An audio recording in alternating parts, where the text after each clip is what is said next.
about this Tennessee Florida game this year.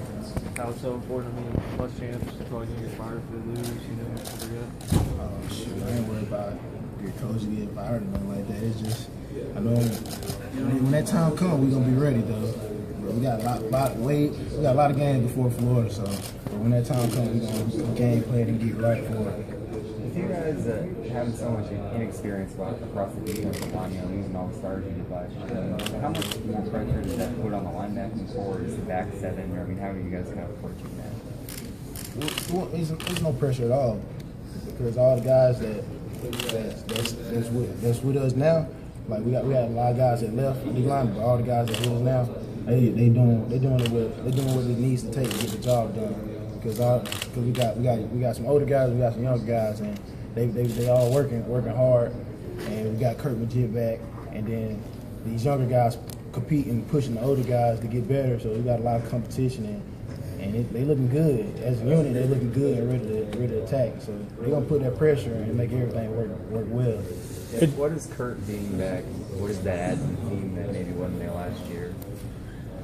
He added a lot to the team, even though he wasn't there last year. He still was real vocal, real leading, pushing people and running great, and pushing the scout team and giving the offense a great look and stuff like that. But him able to be here and give the leadership role and get on the field, that might help us a lot because he gonna put that pressure and make a lot of plays that's gonna help the team.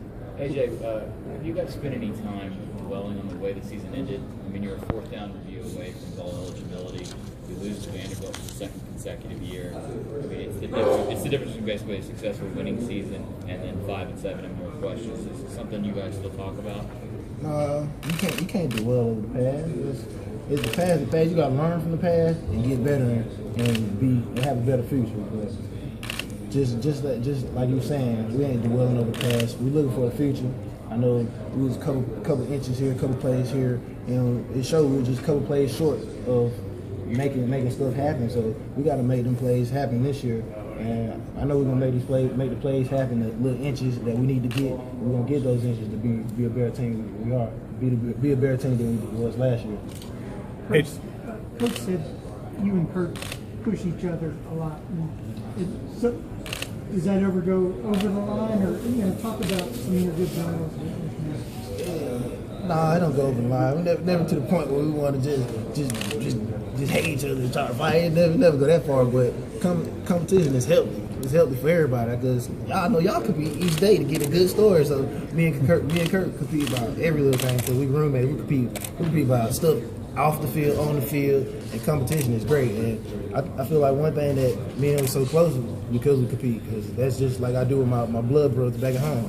Growing up at a young age, just competing, and they push me to be a better player. And me and Kurt compete and push each other to be a better player. What's some of the off-field stuff you guys compete? It can go down to the biggest little thing or the smallest little thing. Like me and Kurt Order, that's my other roommate Order. We can play tag and we'll go out. We'll be dead serious trying to win playing tag. Like literally, we got a game plan. You tag somebody and you gotta tag them back in at least 5 seconds. If you don't, that means you lose. And we don't want to lose, so we chasing and running around through the house just to tag them back in 5 seconds. So when I say we compete with the littlest things, but it's all healthy though. Butch said that you guys are replacing roughly half your roster, and that most teams, on average, replace about a third. Does that make it a tougher road to compete in the SEC East? If you're in the SEC, in general, it's going to be tough because you're in the SEC. So we're just going to have to build from that. We got a lot of guys, a lot of new young guys, but them young guys who came in, they're going to be ready. Like this whole summer, they've been working their tail off, getting better.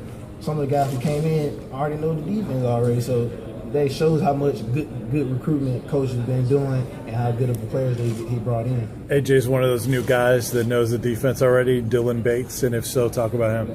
Yeah, he know it. Like if he might not know a little certain scheme, but if you be like, hey, all right, what you got to call right here? He gonna shoot the call out like simple as that. Cause we've been in the film room and we've been getting little drills and stuff. Just as linebackers group, So he gonna be ready. I'm ready for getting the pass on because he worked real hard and he run good. So when he getting the pass on, he just gonna show it off all off. So I'm ready for that. Hey, you said the film room. How different do you watch film now going into this year as opposed to earlier in your career? It's way different. Like as a freshman, it was like I was just sitting back like, yeah, all right, all right, this is what I got. All right, I'm gonna just do that. But now it's more like, all right, this what this guy got, and this what this guy got. I know what they got. I know what the defense got. So now I got to look at, all right, if I know the defense doing this, what the offense gonna do? Are they gonna try to throw it backside? Or are they gonna try to hit the dig going over? It's more so thinking in depth of what the offense gonna do and what routes gonna come towards, or what plays they're gonna run towards our defense, or what defense we run. So it's crazy how much more I know. And I can contribute that to Coach Stig as well because the way he coaches in the linebacker room, he coaches real good. It's like you're having fun here, taking selfies and stuff like that. What's it been like? It's been fun. I was too scared. I was like, in the big room, I want to take a selfie, but I don't know if it's going to be, is it appropriate or not. Somebody just said, just like, before we start, first can we take a selfie? Like, son, y'all know the song? It's a song talking about, let's take a selfie. But yeah, hey, I took a selfie though. I don't know how good it turned out. We're going to find out. AJ, after what you've been through, tell me what the South Carolina win meant to you. With that being said, as a Tennessee fan, is it okay for grown men to cry? It's perfectly okay for grown men to cry. Every man cry. Like, every man should cry. I don't cry before in my life. It's not bad for a man to cry, but and that just shows how much great support and great fans we got. They'll die for it. They'll die for us, and they love us. Like truly ball for life. They ball for life fans, and that's one thing I love about it. Like it feels good to get a win, and your whole stadium just. Everybody turned emotionally invested in everything. It feels great. The Auburn offense, I mean, how much more complicated is it to defend than just knowing where you need to be, after watching film? It's breaking it down from like the plays and the way they run the offense is they got a two-man, sometimes three-man system. Like they can either hand the ball off, keep the ball, or even dump the ball off to another 3 plays in one, so it's hard to defend. But if everybody do their assignment right and everybody making plays and no missed tackles, you can have a good chance again. AJ, talk about coming back and your decision not to go pro and why come back. It was a lot tied in that. It was a tough decision, one of the toughest decisions I ever had to make, because just growing up as a little kid, I'll never forget this, telling my mama I want to be in the NFL, and she's sitting there like, yes baby, you gonna make it. And I was this close from able to go into the draft, but it was I feel like I had more priority. That's what I needed to have, what I needed to do to stay, because I came here for Tennessee to be a winner and win, and I got one more season to do that, and I want to leave a winner. So I got that. I come back and build that and make that happen, and then I graduate this December. If you're gonna go to school, you might as well get your degree at the same time. So that's gonna be great getting that done. Coach, is it tough not playing on a winning team thus far? How much did that go into it? Personally, for me, I hate losing, but it's a learning process. You're gonna have downs in life, and I come from a winning high school, and we haven't won this much, but I would never take none of these seasons back, because you learn from it. I learned these past 3 years, and I can build from it. That's one thing I can do. And through storms and bads, you always got up. So we got to come up. That's all you can do. You can come up from there. Coach Jones said one of the reasons you came back was to improve your pass coverage skills. Can you just talk about that part of your game?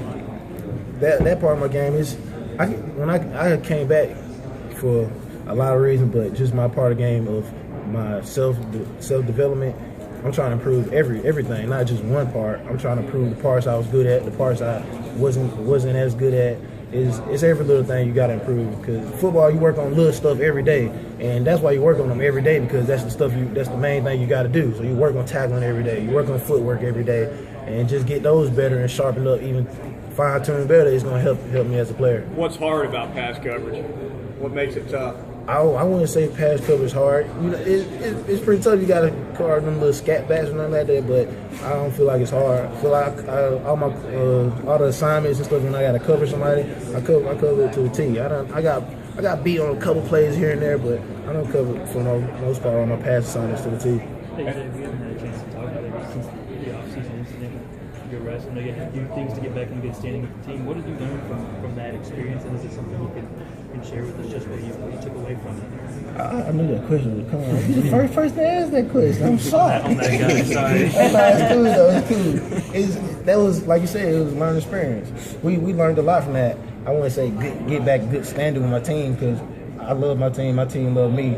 We all came together, the team and the coach. We done talked about that situation. Everything good. Everything in the past. We ready for this season and ready for this camp to get going. Did it make you maybe evaluate your role as a leader a little bit more? I mean, Coach Jones talks about you being the heart and soul. You and Kurt. I mean, did it make you maybe look at that a little bit differently? No, I wouldn't say make it look at it a little differently. It helps. It helped the whole. It helped me as a person, I believe. Just going out each day, being a better leader that I am. Just working on being a better leader. And if you ain't working on something to be good at, then you're working on to be not good at it. So if you're working to get better at it, it's gonna get better. You and your teammates ever talk about what's going on this past year? Northwestern players talking about unionization, player compensation. Is that something you guys have discussed? No, we don't have none of that. We don't be talking about none of that in the locker room. You don't worry about it at all? No, that's the least thing you worry about because we trying to be a better team. We out there working each day. We trying to be a better team, so we won't be discussing nothing like that. I know you're a veteran, and by the time any of these changes take place, the scholarships you'll be gone. But if 10 years from now in college football, what would you change? Like full cost of scholarships, or what can make the game better for players? What would I change? Yeah.